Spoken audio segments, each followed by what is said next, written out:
In today's video, I'm going to teach you how to manage and adjust your time zones in Google Calendar. This is especially helpful if you frequently work with international teams or travel across different time zones. Adjusting your time zone settings will ensure that all your events and reminders are displayed accurately no matter where you are in the world. Let's dive right in. First off, you'll need to open your Google Calendar. This should be a familiar start for anyone who schedules their day or manages appointments online.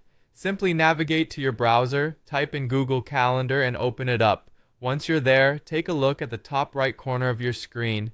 You're going to locate the settings icon, which looks like a small gear or cog. By clicking on this settings icon, you'll access a drop-down menu. Here, you'll see several options, but what we're interested in today is the settings. Click on it to enter the configuration area of your Google Calendar. This is where you can make adjustments to personalize your calendar based on your preferences.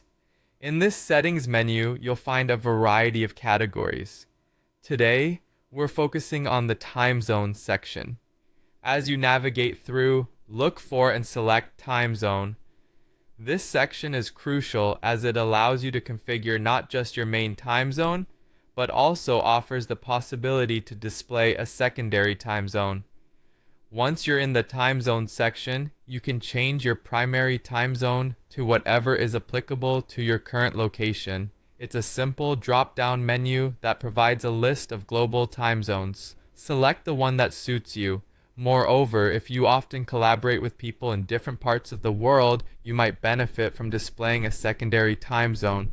Within the same settings, you'll notice an option to activate a secondary time zone. Turn this on and select a time zone that is relevant to your needs. This will be useful for quickly cross-referencing times, ensuring you never miss an important meeting or call. After you've made these adjustments, head back to your calendar view. You'll observe that these changes now display on your calendar. Your updated primary time zone will be shown along with your chosen secondary time zone.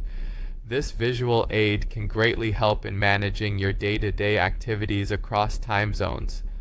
By following these steps, you've now successfully configured your Google Calendar to support your global scheduling needs. This feature enhances your ability to work seamlessly and efficiently, no matter where your business or personal travels take you.